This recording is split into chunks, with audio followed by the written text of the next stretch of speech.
High five. How are you? Oh, it's up here? Yeah, we're going to be up here. Check one. Hope I don't trip. Hello. We will get started in just a couple of minutes, so grab your coffee, get a snack, find a seat. We'll get started in just a few minutes here.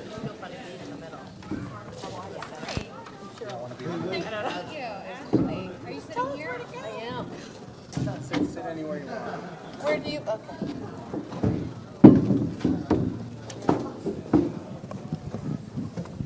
Do you want to hold on to one? Sure, if you're gonna make me. I know. Cheryl, do you need... These are my. No. I gotta use them. They're mine. Is this something we need? Notes, but I don't know why I did. I'm going to do just a little intro of everybody. I didn't write it down. It was in the thing. Actually, I put it in there. Your title. Licensed mental health counselor or licensed professional counselor. Oh, yeah. Lots of letters. Psychotherapist.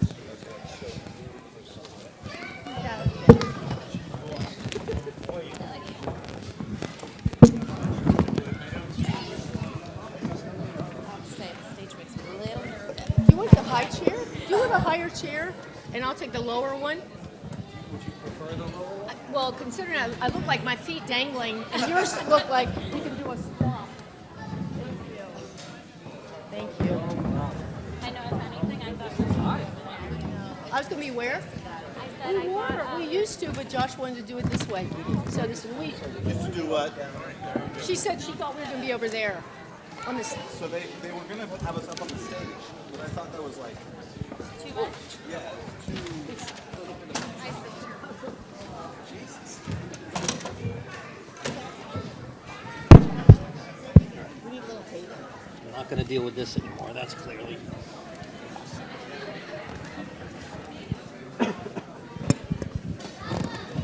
Cheryl, you want to go here? I feel like I'm like in the middle. Like you are. I'm going to reference that book. No, you cannot. This is my whole thing is on this book. My handout is on this book. I'll leave it alone. I'll leave it alone. I don't want to make you anxious. All right. Let's get started just with time in mind here. We want to keep to the time and get everybody out to lunch on time here. My name is Josh Barton. I'm the Director of Youth Ministry here at Christ Church. My hope in doing these types of forums is that we can best equip you as parents, as grandparents, as members of as aunts, uncles, just people that have young people's best intentions and best interests in mind. So the hope is that we can give you some insights, some knowledge, some hope, and some practical tools so that you can best serve your kids, our students. So we're going to do another one of these in May, actually, on social media, which will be very good for all of us. If you think you know everything to know about social media, it'll change in 3 months anyways. So there'll be new stuff out there. Let me introduce our panelists today. I'm just going to ask the questions. I don't have the hard work. I just ask the questions. But we have experts here to talk about anxiety and what they're seeing, what they're experiencing, and how we can best help our students. So this is Joe O'Callahan, and Joe is the head of the Department of Social Work for Stanford Public Schools. Joe's also a therapist here in Greenwich at the Center for Hope and Renewal. And Joe, you have many, many years of experience. And so Joe's he's got a lot of insights there. We have Clarena Macbeth is not just a parishioner here at Christ Church, but also a licensed therapist here in Greenwich. And then we have Ashley Lopez. Ashley she works at Kids in Crisis here in Greenwich. She's also in the public schools in Norwalk and Stanford, working towards her MSW from Sacred Heart University. And then we all know the Reverend Dr. Cheryl McFadden, who is not just a reverend, but also has previously been administering in schools. So a lot of experience there. So, Joe, can you start us off? And can you just, well, first of all, let's just define anxiety. What is anxiety? And what is it that you see? What are some factors that go into, we all know that the rise of anxiety in our culture is just, it's like an exponential rise, and a lot of studies have showed us. What are some of the factors that play into that rise in anxiety in our students? Sure. Hello, everybody. So Josh made me nervous when he sent us the questions, or anxious, so I took some notes. I guess the first thing I would say about what anxiety is that we all know. There's no one in the room who has not experienced anxiety in one form or another. One of the major challenges with something like anxiety is it often means something different for each individual person, particularly in how you respond to your anxiety. So we all might know the feeling of nervousness, butterflies in the stomach, but then what you do with that piece of information is often unique to you, but that's how other people know you're anxious, because you get the butterflies in the stomach and you don't show up at the thing where you're supposed to talk in front of a bunch of people, or something like that, or you over-prepare. There's different ways of kind of thinking about it, but essentially anxiety is the experience of worry, fretting, nervousness, agitation in the system, that is very common, very normal, appropriate to a circumstance often. And then when it's a problem for us, when it becomes what we call in my business disordered, is when it really interferes with our life. When we don't show up at the event where we're said we would, or we are overcompensating, or it is really taking control and running our life. That we get very fearful or very worrisome or very sudden experience of intense panic kind of feelings and things like that. So, I mean, that's a Reader's Digest version of kind of what anxiety is. And then I think the second part of your question was about kind of why it seems to be so prevalent at the moment. I guess my answer to that is turn on the television and you'll know immediately why kids are anxious, why any of us are anxious. We live in an extremely anxiety-provoking world. We're constantly connected, either through our phones, our computers, our televisions, all the ways we're connected. So we don't get a lot of time where input isn't coming at us. And often that input is negative, anxiety-provoking, and stressful. And so I think for our kids, when we think about why they're so anxious, I think they're actually having quite an appropriate response to the world they live in, and the world that you and I live in. And part of the challenge is how to help them learn to deal with that. But it's a very, very anxiety-provoking world. It was before the pandemic. And the pandemic sort of kicked everybody off the edge of the cliff, and really challenged the way we kind of are able to manage ourselves. So. Yeah, that's good. There's Joe, you had said before to me some of the factors, and you gave a short list of factors that kind of are playing into the anxiety. Of course, I think it's probably much more complex and nuanced than just one simple. It's not just the pandemic, it's not just social media, it's not just, it's all of these things that are kind of piling on to each other. Yeah, and I think some of those things are the fact that we live in a culture where we ask kids to produce always. Yeah. In a way that maybe a couple generations ago, that wasn't true. So a kid, if you think about the typical teenager's day, they get up early in the morning, maybe they're into it with mom or dad about getting dressed, getting ready, what are you doing, did you finish your homework, all those kinds of things, off to school, and then they're on a produce all day long, but not just only produce, also you're going to be evaluated all day long. So you're going to do your work, and then I'm going to say you did it right or wrong, and there's nothing inherently wrong with that, but for kids, they're in this place of that experience is a constant in a way that when you're an adult, it's not. No one's evaluating every moment of my day in quite the same way. But for kids, they're in that all day long, and then school's over, and then what's next? There's sports, there's theater, there's dance, there's whatever they do. which again, while might be really good for them and a good thing to be doing, is very evaluative. So it's how do you produce, and we're going to evaluate you. And it's like that sort of constantly. And then they often feel that from parents as well, because of course we get a lot of positive rewards from our kids producing. It makes us feel good. And so we go, did you do it? Did you do it? Are you doing it? All those kinds of things. So I think those are a couple things. And then the other major thing, obviously, is social media. I one time had someone who knew me a little bit say to me that they thought I had a really wonderful life. And I thought, oh, thank you. And then I said, what makes you say that? And the person said, my Facebook posts. And I said, oh, well, yeah. I said, I don't, when I have a fight with my wife, I don't typically put that on my Facebook page. But, kids are living that world, right? Yeah. They're constantly on their Instagram or TikTok, and they're not seeing usually negative things. They're seeing some kid who's better than them. So there's always they're in this evaluative state as well, regardless of what the truth of what they see. They're responding to it in ways that really continue this myth of produce, produce, produce, and you'll be worth more and more and more. To your family, to your community, to whoever.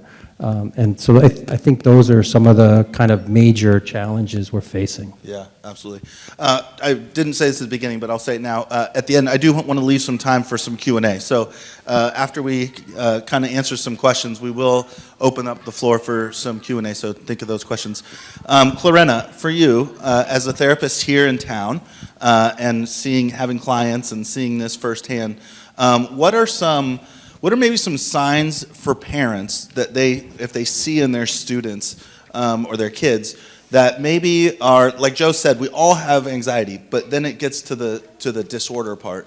What are some signs maybe that we can be looking out for, and what are some things that parents can do if they see those signs? Yeah. This part is, I think, kind of tricky. Anxiety generally is, like Joe was saying, we're all anxious, it's part of life. But it's recognizing, okay, when does it become a problem? When is it an issue, right?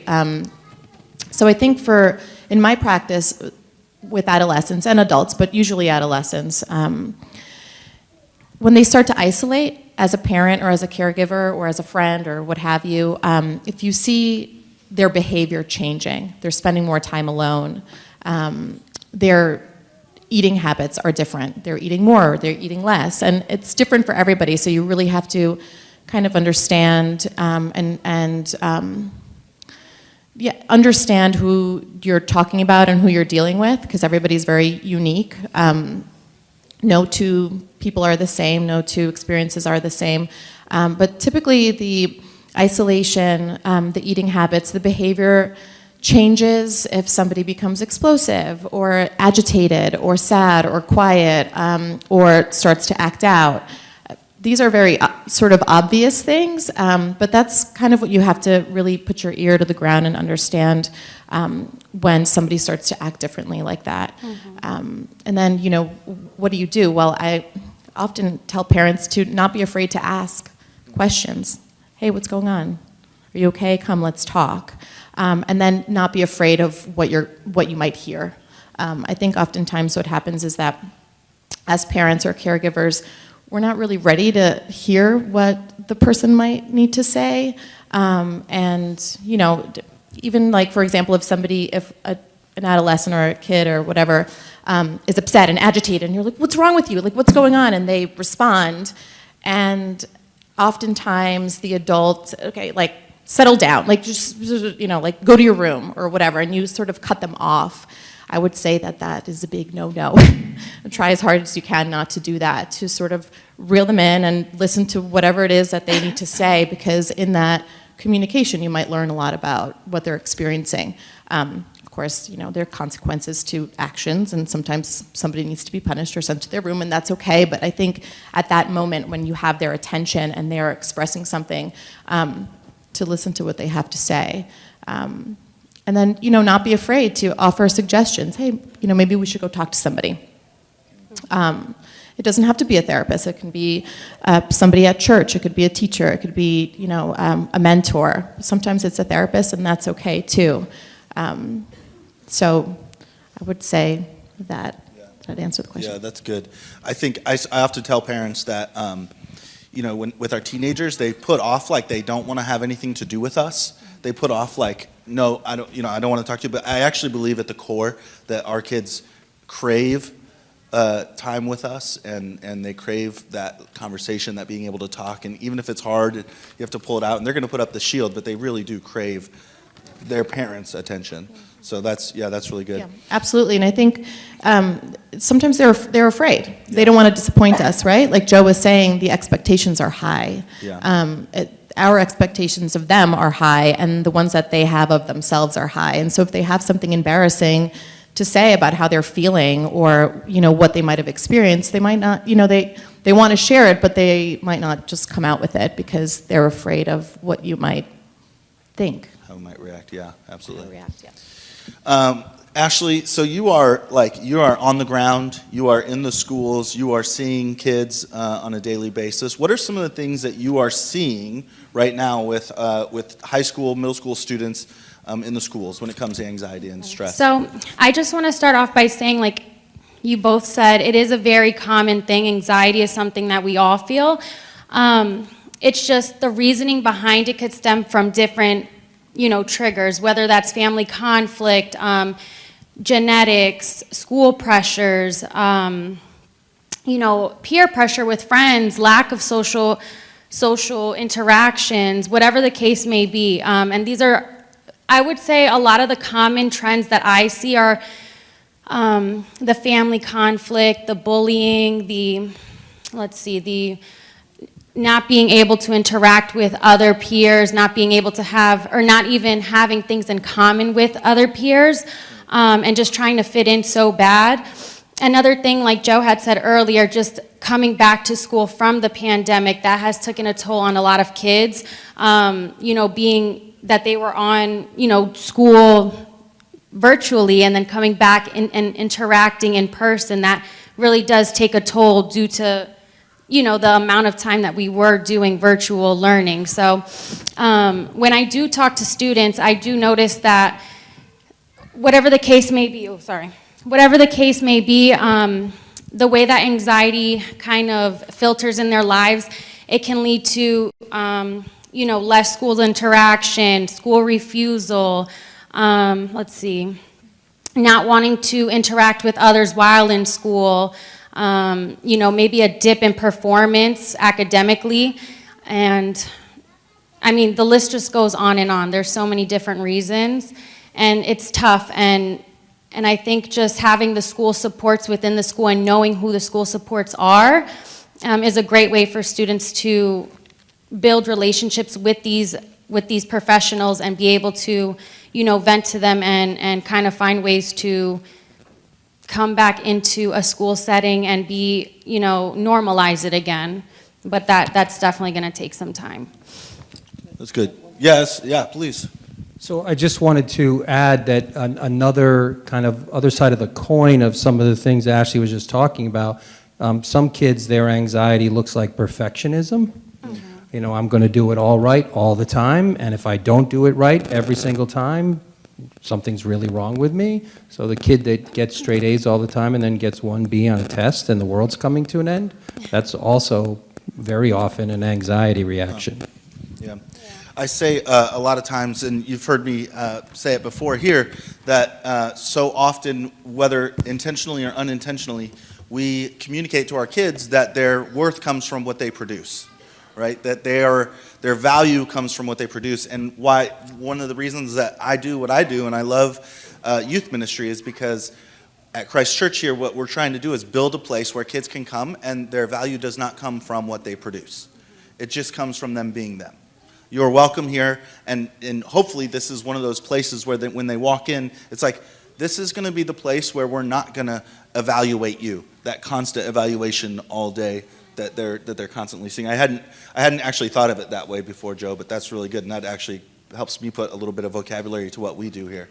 So, Cheryl, so you have a unique view because you've been both in schools as an administrator and now a member of the clergy. Can you tell us some of the spiritual implications and what's at play and what you're seeing from your unique standpoint? Yes, thank you. I hope you don't mind me standing. Please.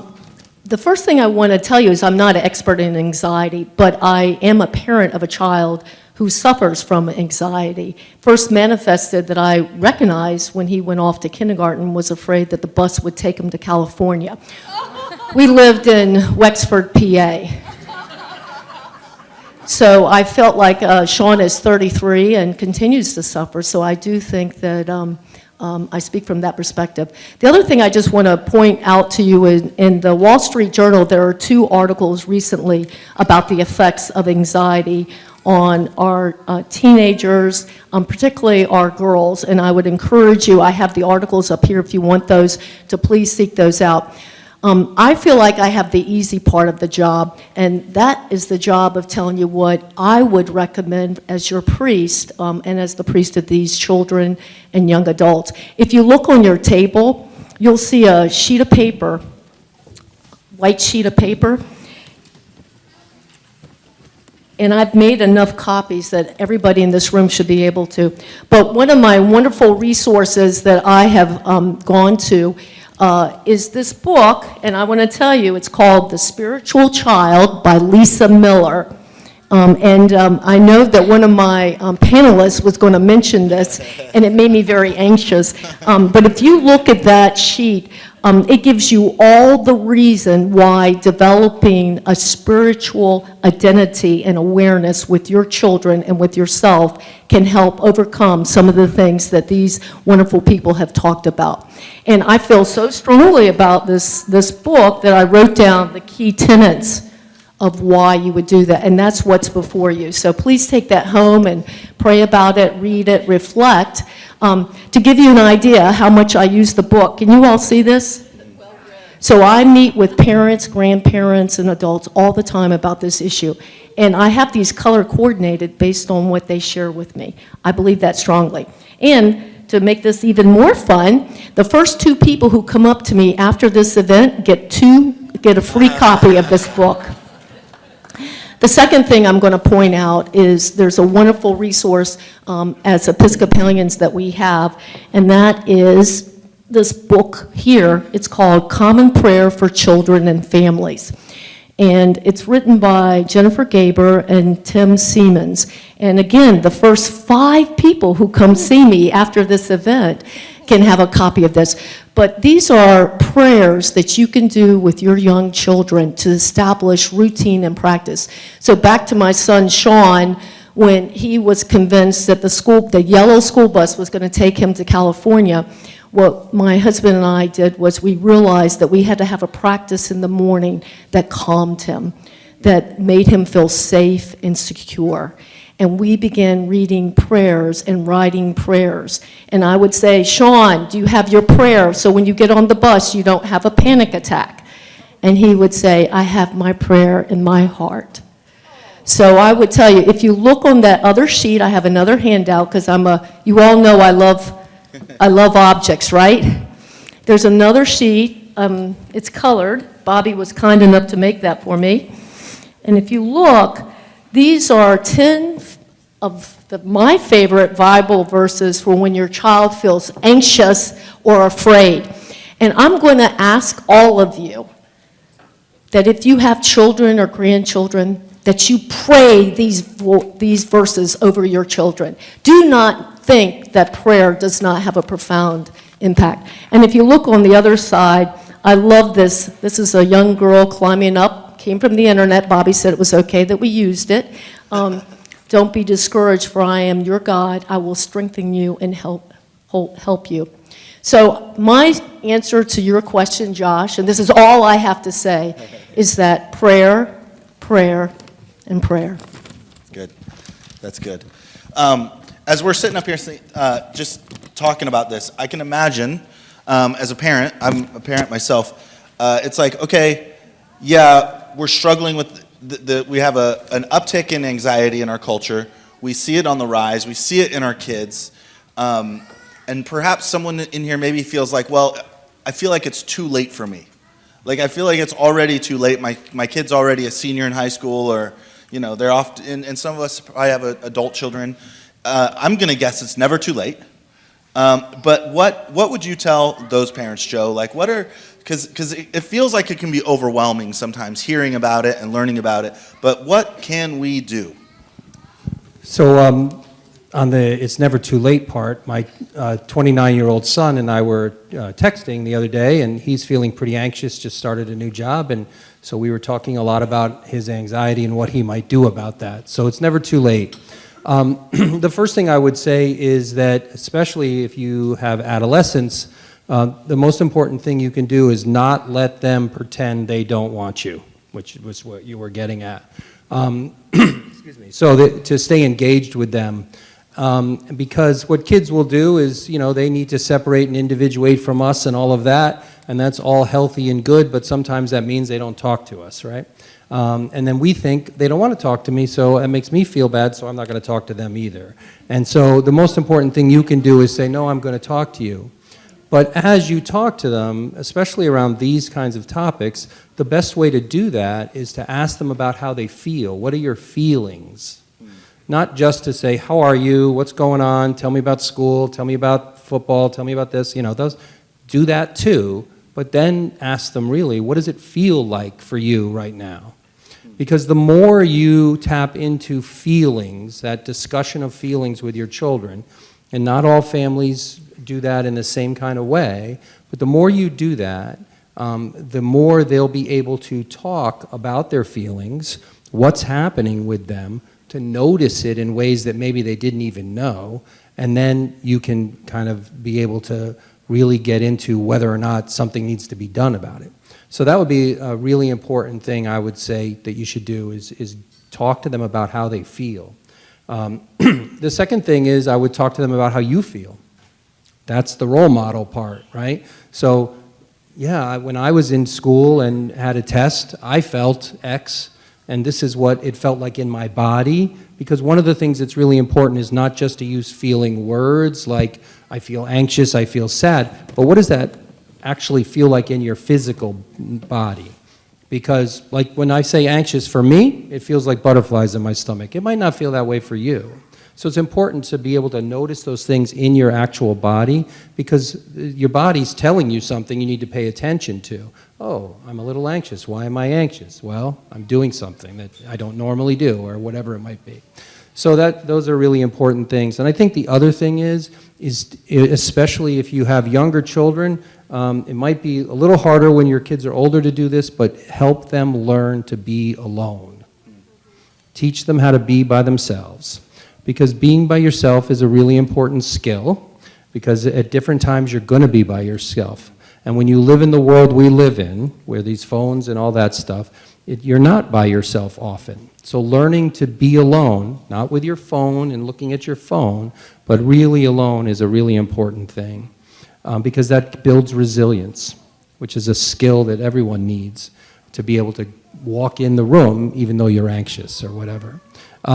And then I also would say that another thing is really important is teach them how to be quiet, how to be silent, which kind of goes back to some of this spiritual child stuff that she just pulled right out from underneath me. But this piece of it is really important too, how to teach them how to be quiet and still, listen to themselves, right? They don't listen to themselves because they're always doing this, right? It's always outward. So get them inward as much as you can, and show them how you do that. And if you don't do that, maybe the two of you can learn to do that together.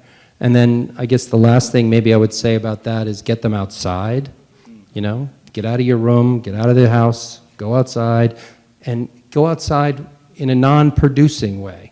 Not just to the field for the soccer game, but just go outside to the yard, go outside to your friend's house, go outside, walk in the woods, whatever it might be. So I think those are really, really important things. That's good. I told my boys the other day, I said, you're going outside. I don't know if you're going outside by yourselves or with your friends, but you're going outside, so figure it out. Because it was like, we got to get out of the house. It's too easy. Another thing that I actually heard, one thing that is really good is to actually serve with your kids, to get them serving. Because what it does when you serve is it takes the focus off of yourself and always that, but it helps then see it actually helps to lower anxiety in kids is when they're serving others and they're doing stuff. So if you have opportunities, especially as a family, to serve or do something, I know we have a lot of things here at Christ Church, or even just go to neighbor, something like that is actually a really helpful thing when it comes to that. Clarena, when you see families and you have parents, what are things that, like, I don't want to call it a win, but what are things that you see as, okay, we're making progress? What are signs of progress when it comes to helping kids deal with it? Yeah, I think a lot of what Joel already said. I think when you start to see them take the skills that you're teaching them and see them apply that, for me specifically with young people, when they start to recognize that what they're feeling is just a feeling, and they can name it. Oh, like you said, I'm feeling anxious. Okay, well, what just happened? What happened an hour ago, or what is going to happen next? For them to be able to recognize why they're feeling sad or anxious or angry or any of those things, and to recognize that, okay, I'm feeling this, and maybe in an hour I'm not going to feel it anymore, and that's okay. It's just a feeling. It's normal. It doesn't have to be catastrophic. And then what am I going to do with that feeling? Okay, well, maybe I'll go outside. Maybe I'll meditate. Maybe I'll say a prayer. Maybe I'll go talk to a friend or read a book, or whatever it is, whatever skills that we discussed in therapy, you know, what that list is and what they're going to do when they feel these feelings. That to me is a win, when they can start to do it all by themselves without me. When these kids don't need me anymore, I'm like, yay, you know, call me whenever you need me, but for now, you're doing okay. And I think for parents to be able to let their children kind of feel these things and try out the skills without them feeling like something horrible might happen. Like Joe said, as parents and caregivers, as if we didn't have any more pressure, add something else, we have to lead by example. So if we're constantly anxious and scared that something might push them over the edge, that's the way they're going to be behaving. So kind of just reminding yourself, check yourself a little bit. When do I really need to be worried? And,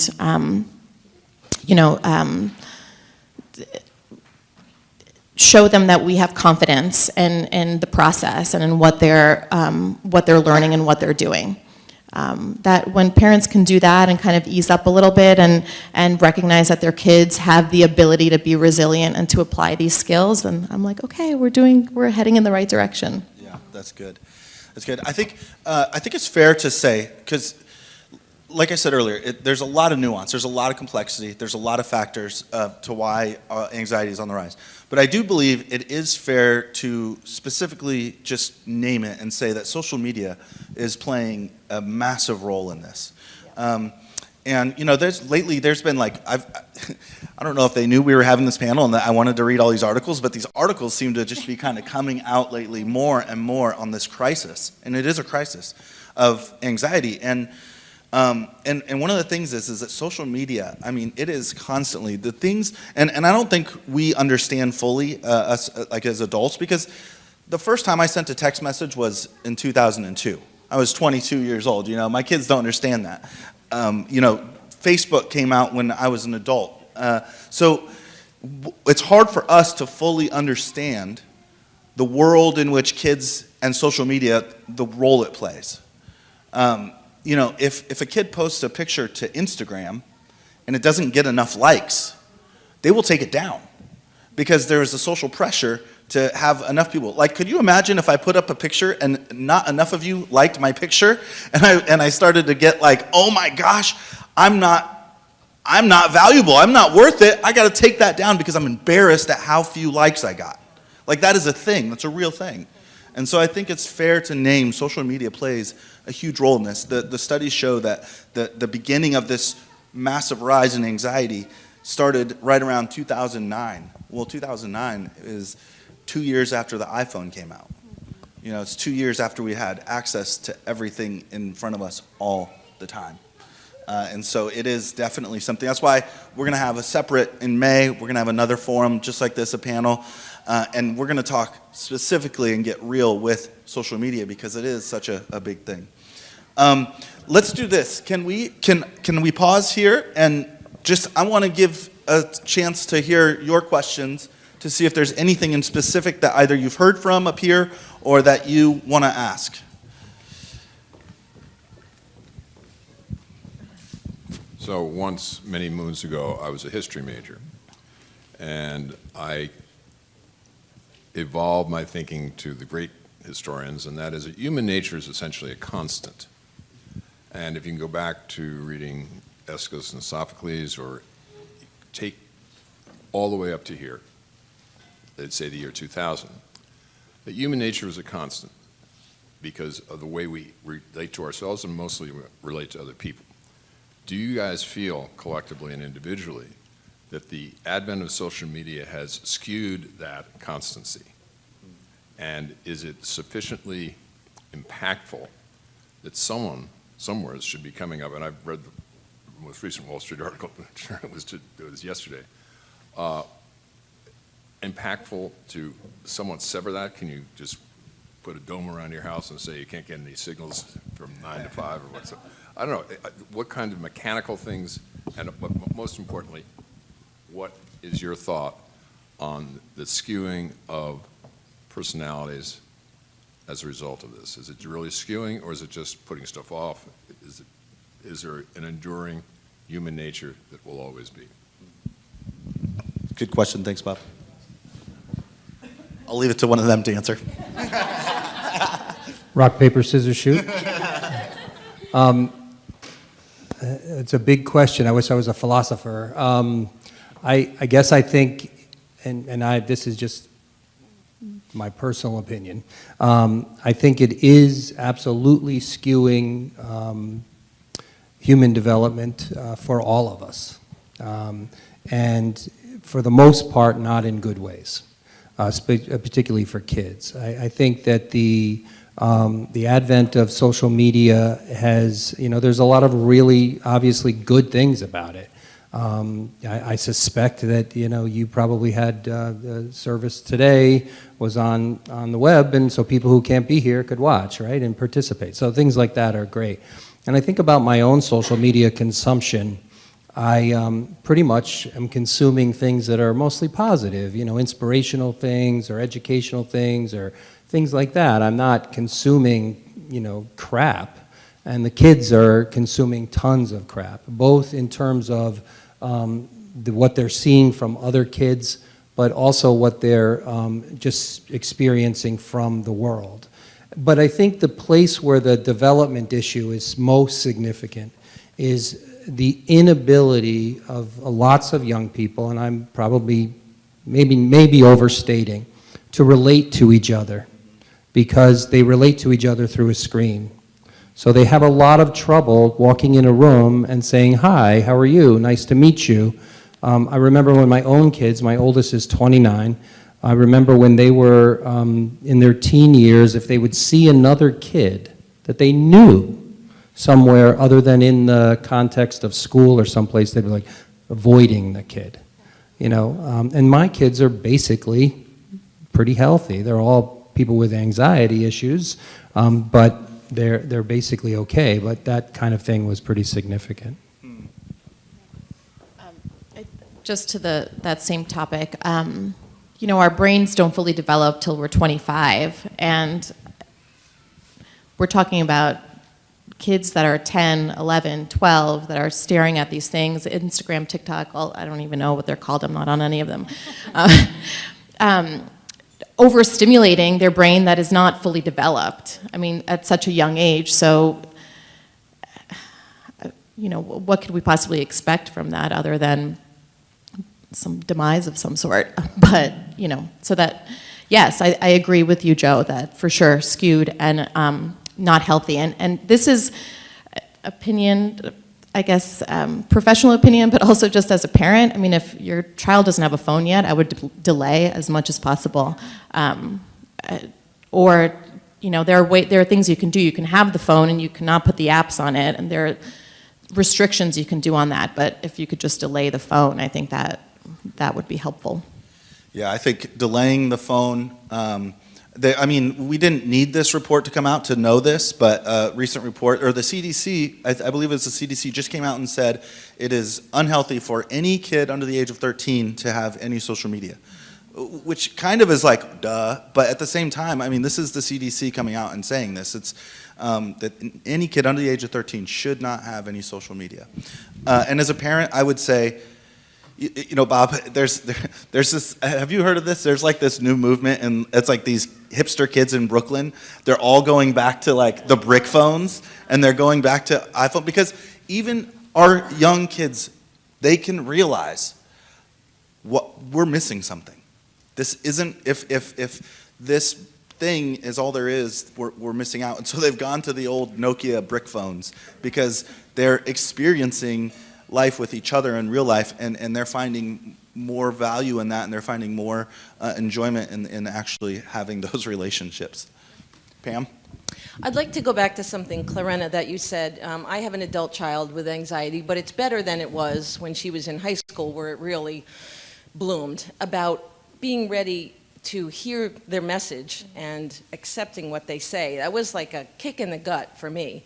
So are there any tips that you can give to parents about how to really listen to their child and accept, and not just freak out like, what are you talking about? Because it's real. And it took me a while to get to that point. So I think, thank you for the question and for your, for being candid. I think that I would say what you're going to hear might be scary, and you know, to know that your child is feeling these things and thinking these things. I would take a deep breath, and just like I said before, for the adolescent, what you're feeling, the anxious feeling that you're feeling at that moment, will pass as well, right? And so you have to kind of sit with that discomfort. And you know, I'm not suggesting swallowing your feelings and, like, you know, pushing them down, but for that moment, the spotlight is on them, and just to kind of listen to what they have to say and react in a way that doesn't show them that you're scared, right? Because then that's going to get them to close up. Oh, I'm scaring my, you know, just the same way that you would do for a toddler.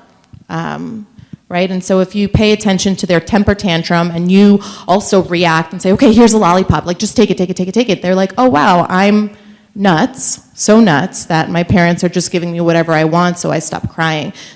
Similar to that, right? Kind of listening to what they have to say and recognizing, okay, I've had these feelings too, and it's gonna be all right. And so listening to them and maybe hugging them if they allow touch. But then, you know, knowing that that's going to pass.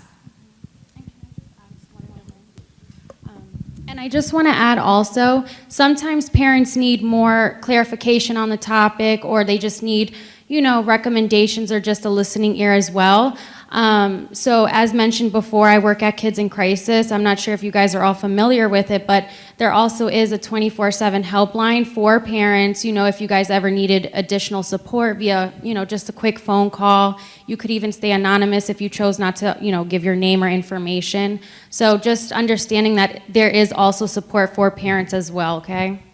That's good. I feel like, I think we have a question here, but I feel like, Joe, tell me if this is true too. You know,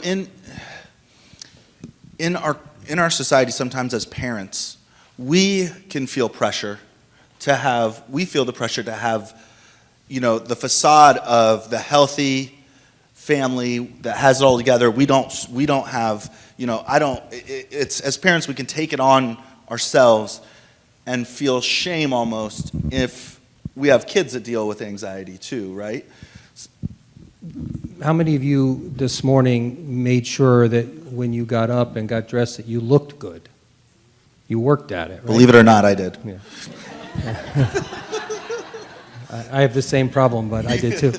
But I mean, right, of course, right? So we all want to present our best, right? But our culture wants us to take our best to this perfection place, right? And the social media certainly does. And so there's all that goes on there. But I just wanted to comment about when the parent gets activated by things as well.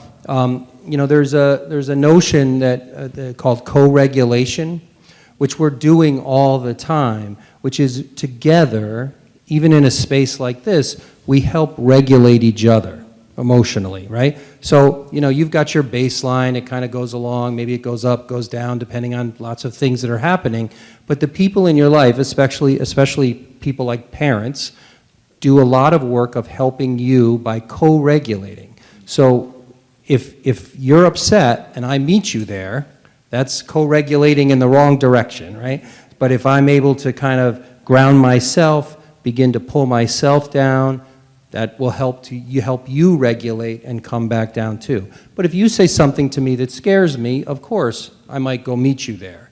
So I have to be really, really attentive to what's happening in me when I start to parent you, because that co-regulation is a really important thing that we do. And what that does is it helps the child learn to regulate themselves. And you do it, right when they're babies. You grab them, you soothe them, right? That's what we do.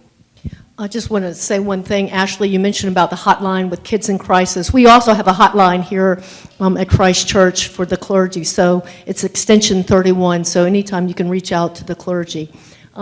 Josh, do we have time for one more question? Yeah, we do.